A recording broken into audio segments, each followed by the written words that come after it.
এই হিসেবে আপনি হয়তো পুরো বাংলাদেশ ঘুরেছেন, সব জেলায় প্রোগ্রাম করেছেন, সব বিভাগে প্রোগ্রাম করেছেন, বাট আমি আসিফ হুজুর আপনাকে ওপেনলি 100% চ্যালেঞ্জ দিয়ে বললাম, চাপাই নবাবগঞ্জের মাহফিল পুরো বাংলাদেশের সমস্ত মাহফিলকে হার মানিয়ে ফেলবে ইনশাআল্লাহ।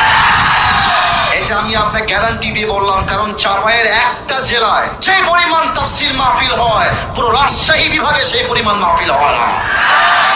চাপাইয়ের প্রত্যেকটা ভাইদেরকে বলবো, আগামীতে কিন্তু আজহারী সাহেব চাপাই নবাবগঞ্জে আসছেন ইনশাআল্লাহ।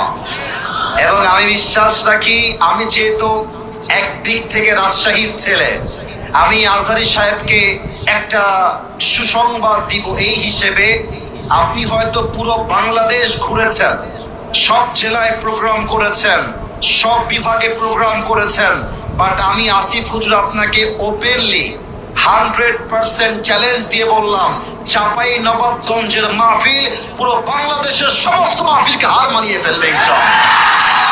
এটা আমি আপনাকে গ্যারান্টি দিয়ে বললাম, কারণ চাপাইয়ের একটা জেলায় যে পরিমাণ তাফসীর মাহফিল হয়, পুরো রাজশাহী বিভাগে সেই পরিমাণ মাহফিল হয় না। এটা সেই চাপাইয়ের মাটি। আমার পাঠাগারদের প্রত্যেকটা যুবকদেরকে আল্লাহ তাআলা ইসলামের সৈনিক হিসেবে কবুল করুক। পড়েন সবাই আমিন। আমাদের কথা একটাই, আমরা আর সিঙ্গেল থাকতে চাই না।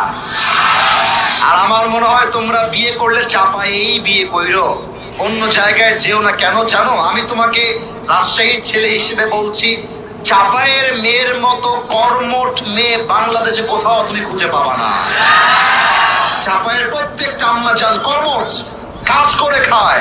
আর চাপাইয়ের মানুষ বাংলাদেশ নয়, দুবাই যাবেন, আমেরিকা যাবেন, লন্ডন যাবেন, যেখানেই যাবেন, চাপাইয়ের মানুষ যেখানে যায় সেখানে